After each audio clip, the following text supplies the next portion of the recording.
My name is Miesha Keaton, and this is the Unanswered Injuries Project. I have experienced physical abuse, sexual abuse, emotional abuse, and a form of abuse, which was neglect, like daddy issues. The physical abuse I experienced was when I was a kid. I'm not really sure of the age I was at the time, but when my mom was working a lot, I had to stay with a great aunt who was an older lady. She was a hairstylist and she owned a salon. And there were times that I had to go with her to her salon, and we would be there for hours at a time. And I remember her being extremely mean, and she would talk to me like really harsh. She was like just mean for no reason, or I thought for no reason. And so one day while we were at the salon, I was just sitting there, so I was bored. So I asked her, could I go to the car, just to go sit in the car? And she said, yeah. So I went to the car, and I was just trying to find something to do. And so I looked in her glove compartment and I found her insurance cards. And so for some reason, I tore up her insurance cards. And I tore them to pieces. And I hid them under her floor mat in her car. Well, when she found them, she was extremely upset, and rightfully so. You know, I did tear her insurance cards, but when she found out I did it, the one time, the more severe time that I remember, she grabbed me and we went in her house and she beat me with like a belt. It was like one of those really thick, hard belts. And it seemed like hours that she was just literally beating me. And I had open sores and bruises all over my body, like literally all over my body. And I just remember her beating me. It almost felt like she was mad at me for other reasons, but I'm not sure. She beat me, and that's kind of the first times with her that I experienced the physical abuse, being beaten to the point where I had open sores. And so I called my mom, and I think I was crying when I called my mom, and she immediately came and picked me up, and I never went back to stay with her. I was my mom's only child, and I remember entertaining myself and quickly learning how to be a loner. I played, I created stuff and everything while I was alone. But I had 5 god sisters who were much older than I was. And there were times that I could go over their house, and I was very excited to go there because for me, it was like having real sisters. And so I went to stay with them every now and again, and we would have fun. They treated me like a real sister, and it was just so exciting to go stay with them. One of the sisters in particular, she kind of took to me, and we were like kind of close. She was in her early 20s. And so she would take me to the mall, take me to the store, buy me stuff, everything that a big sister would do for a little sister. And so she started touching me, and it was very weird. She started kind of touching me in places, and I didn't really understand it then. But she had begun to molest me. I was about 9 and 10 years old. And I remember on one instance, she had me to lay on a couch, and she laid on the other end of the couch. And while we were laying on the couch, I'm at one end and she's at the other end. She's literally putting her foot in my private area and just doing some crazy stuff. And then there were times when she would instruct me to touch her in places, and then she would do the same, or she would tell me to kiss her and she would do the same. And so that molestation lasted, every time I would go over there. Once it started, it happened every time I went over there. And so she would tell me, don't say anything because we're going to get in trouble. And so I didn't. I didn't say anything because, of course, I didn't want to get in trouble, even though I didn't really realize at that time that it was so wrong. I didn't know. And so it happened a few times. And so one time while she was doing it, one of the other sisters said, leave that girl alone. Stop touching that girl like that. And so now in retrospect, when I think about it, she knew, the other sister knew, but she never said anything. And so I went through that, for a few years with her, and I never said anything about it. I never told anyone as a kid. And so how it stopped was, there was a time that I went over there and we went to the mall, and she had me stealing for her. And one of the last times we were in Dillard's at the mall. And so I was getting what she told me to get. Put this in your pocket, put this in your jacket.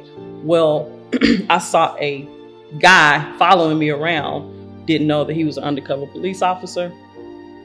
He grabbed me by my arm and, he proceeded to take me to the back, and I looked over and she was gone. And so he took me to the back office, and I'm just kind of yelling. She made me do it. Like she's making me do this stuff. And so called my mom again, and told her. My mom came, and she was highly upset.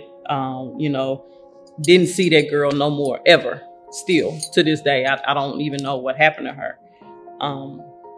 But that's how it stopped. So my mom never allowed me to go over there anymore. And so that's what happened with the molestation. At the time, I don't remember exactly how I felt, other than maybe a slight fear, because I just remember her telling me that if I told anyone, that we would get in trouble. And so I stuck to that. So I just didn't say anything. And then I didn't want to lose, I didn't want to lose their relationship with me as a little sister, because I kind of wanted that. And so, I was willing to just do whatever she said. It wasn't until I became an adult when I started talking about it. So I kind of buried it a while. It wasn't until, like I said, I became an adult, I started talking about it in casual conversations to a few friends. I didn't tell my mom until I was like 38. I just told her recently. And I told a few people at the church that I attended, but I never really got deep into it, a conversation about it. My dad was a police officer, and so my first apartment, someone broke into it. And so he came over one time to do the fingerprints, to see if he could find out who broke into my apartment. And while he was there, he found a piece of paper where I had written that I had been molested as a child. He asked me about it, but it wasn't a conversation that we had. So it was kind of dismissed a little bit. My self-esteem was incredibly shattered. My self-worth was stolen from me.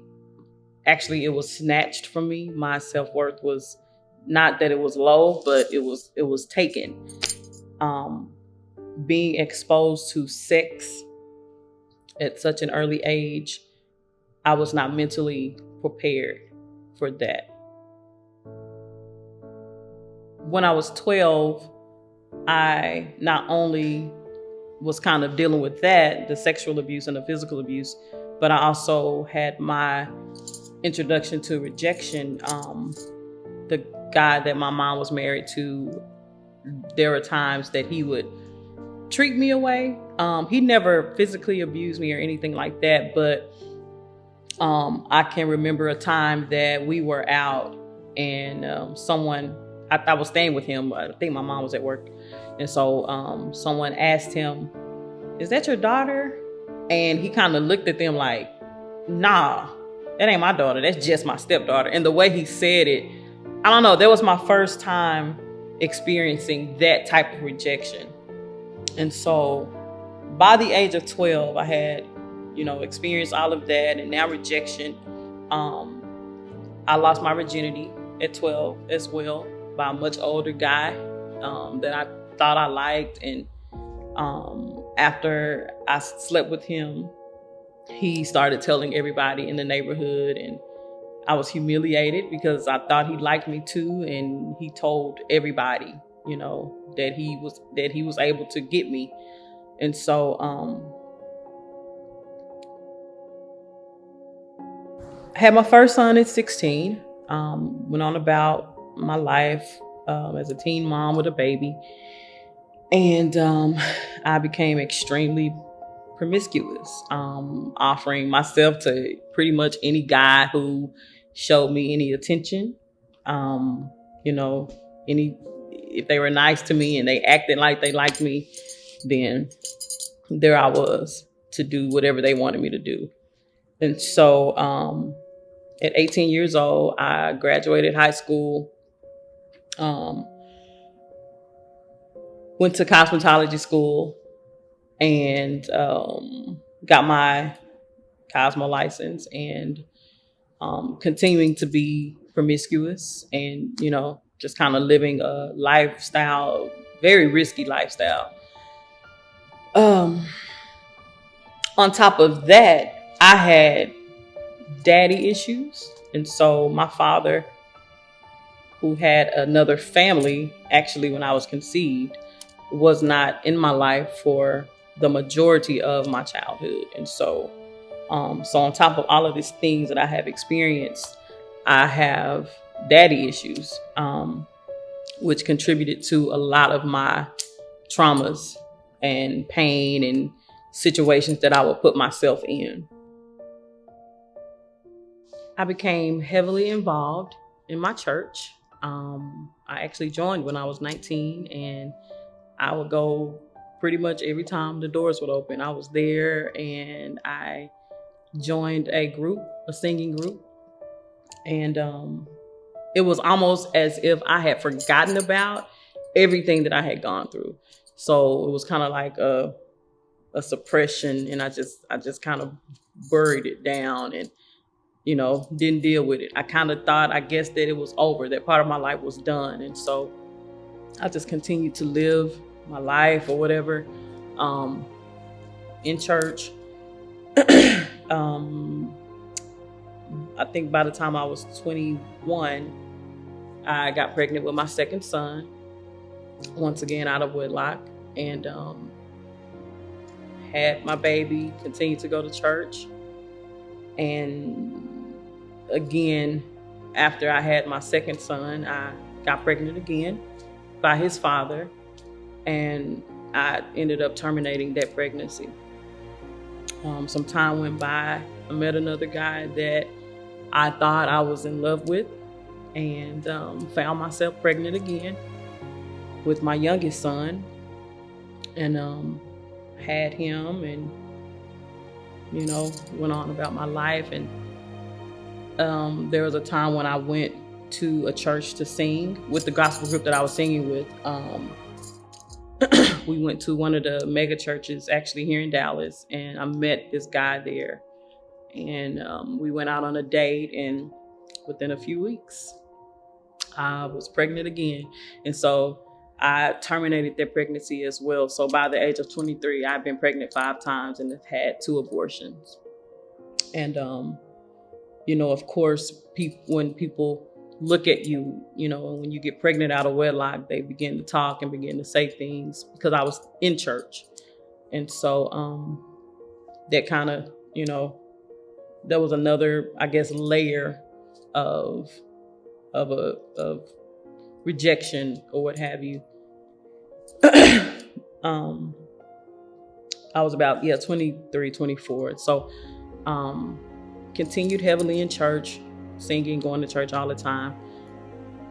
When I turned 27 years old, I met a guy that I became involved with. And this particular relationship was extremely toxic. It was extremely toxic. And was not healthy at all. One of those relationships where you just feel like, this could be the one if circumstances were right or what have you. I was extremely emotional behind this person, and seemingly I wanted him to love me in a way that he could not. And so I didn't understand that. But the real issue was that I was searching for something that really no person could give me. It was really the love of Christ that I needed. But I didn't realize that at that point, So I put responsibility, as a lot of people do, put a lot of responsibility on another person to love me, when, you have to kind of first love yourself. And I'll touch more on that later. But with this particular relationship, I went through a major depression. I remember I wouldn't go to work. As a hairstylist, I would accept appointments, but I wouldn't show up. I started drinking heavily. I started smoking marijuana heavily. Like, I was smoking maybe 3 times a day just to kind of cope, just to kind of deal with what I was going through, the voids that I had, all of the traumas that I had been through prior to this. I was extremely just depressed. I remember taking 4 to 5 Tylenol PM pills every night to go to sleep, and then drinking some wine behind it. I literally did that because I didn't really care if I woke up the next morning, because I was so broken. I wanted to kill myself, but I was too afraid to kill myself. It was like I was too scared to die, but then I didn't want to live. So it was like I was stuck. It was like I was in a prison. And so I would just cry. I remember laying on my bathroom floor one night, and I was just literally just crying to the point to where I was like hyperventilating, couldn't catch my breath. And I was just like, God, I don't know what else to do. And it was a horrible place for me. And so I wasn't the best mom that I could have been, because I allowed all of those issues and stuff kind of overtake me. And so one day I was picking my boys up from school. My middle son asked me on the way home, he was like, Mom, are you mad at us? And I was like, why? And he had to be like maybe 10, 11. I was like, no, why you ask me that? He's like, because every day when we get home, you go in your room and you close your door like you don't like us. And for me, that broke my heart, and that kind of made me realize that, okay, you gotta do something about this depression, because I was having like a downward spiral type of thing. And so with that, this particular relationship, other people started finding out about this toxic relationship and how, it was just crazy. And so I was being judged by people who didn't even really know me. They knew of me. They heard stuff about me, but they didn't know me. And so I was being called all types of names. And this is by people who I may have looked up to because they were ministers or, what have you. And it's crazy how people will judge you according to something that you do, but they don't know why you act the way you act. And so it was never that people was trying to find out the root cause of why I was doing what I was doing. It was just the fact that they saw me do something, and it was automatic judgment. I've heard some horrible things about myself, and so that hurt as well. So that's another layer of pain that I'm dealing with and that I'm having to work through. So needless to say, I went to the doctor and I told my doctor I'm very depressed. I can't do nothing. I'm shutting people out. I won't talk to friends. I won't answer the door. I'm not even being a mama to my kids. I'm just kind of here. And so she diagnosed me with depression, and I ended up having to get on depression medication. And so I took that medication for a while until I was able to kind of break free. And my godmom, who was literally my saving grace then, she told me to she said, go, look in the Bible and get every Bible scripture you can find on healing and hang them up around your room, hang them up in your restroom. And so that's what I did. I got every scripture on healing, because that type of stuff really only responds to God's word, if that makes sense. So I printed them out. I hung them up on my bathroom mirror. I hung them up on my wall. I read them every day. I took the medication. And I was healed from depression, and I was able to, get off of that medicine. And I was literally in a better state of mind. As far as their relationship goes, I was able to finally break free. It took a while. It took a minute. It was a struggle for me, but I was finally able to break free. Some of my coping mechanisms were prayer, literally prayer, trying to get closer to God. And because I had already gone through so much by the time I was, in my mid to late 30s, everything was kind of a up and down thing for me, up 1 minute, down 1 minute, up 1 minute. And although I had gotten better from what I had been through as far as the depression and all of that stuff, of course, there were still some moments that I had. And so even with relationships, I had a few relationships that I sabotaged because, it felt like if somebody was getting too close to me, I would get afraid because I didn't want to get hurt. So I'm protecting my heart, which you can't do. You can't protect your heart. Only God can protect your heart. So the way that I would cope, for me, is I'm a worshiper. I love to worship God. I love to sing. In those moments are moments when I feel my freest. In those moments, I have, complete. I have a complete feeling of love and, all of that stuff that would touch my heart, through the love of God. That's how I cope. Friends, I have people in my life. God has blessed me with people who love me unconditionally and who are there and who have been there and who listen to me and who give me great advice and who let me vent and who let me talk about, my issues and my struggles. And so, I don't deal with unhealthy coping anymore.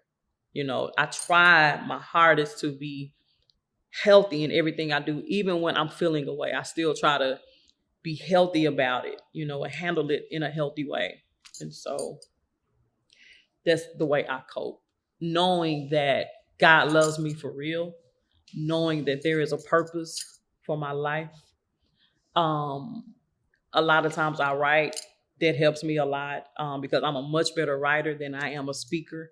And so if this had been a book, it would have been a big book because I would have said so much more. But, I wanted to be obedient to God and do it the way he showed me to do it. But God has blessed me tremendously. And, through his hand and through his heart, I am a much better person. Why did you feel the need to share your story? I wanted to share my story because I know that there are so many people who have dealt with what I have dealt with, who have been through exactly the same as I've been through. But they are not necessarily aware that they can be free Like, you don't have to live a lifestyle of bondage. You don't have to live in a mental prison because of things that happened to you in your past. So many people, adults, struggle with self-esteem issues and self-worth issues and not feeling good enough. And I had that feeling, never feeling good enough. I mean, even from a child, I never felt good enough for anything. And so there are so many people who feel that, and it's only because of what they went through in their past. Men and women, being molested, and they grow up with it, because if you don't deal with things when it happens, it grows up with you. It gets big just like you. And so that's what happened to me. And so I want to share with people. I want people to know who they are in God, who they are as a person, and know that you are worth more than giving your body to whomever, or doing all this stuff, trying to cope and trying to heal, self-medicate. You are worth more than that. God has made you. God created you in his image. And so you are so much more than what you've been through. You are more than your past. You are more than, what the enemy tells you that you are. And so I want people to understand that. I want people to build their self-esteem. I want to help people build their self-esteem, in particular women who have, had issues with men, and, who are broken. There's so many broken women, and they feel unloved, and they feel like nobody wants them. And that's not the case. That's not the case. You just have to find that love. And I know that a lot of people preach self-love, and you got to love yourself. But sometimes people don't tell you how to love yourself, because that was a thing for me. People told me for years, you just don't love yourself. You don't, and that judgment. But it was a while before anybody ever told me that self-love is a change in behavior. It's a change in what you do. It's a change in how you respond to things. It's throwing toxic things away, making better decisions. That's what self-love is. It's not a picture. It's not a bag. It's not getting your nails done. And I'm a fan of all of that. But that's not necessarily self-love. Self-love is changing who you are for the better, loving yourself enough to change the things that you do and change the way that you respond to things that does not benefit you.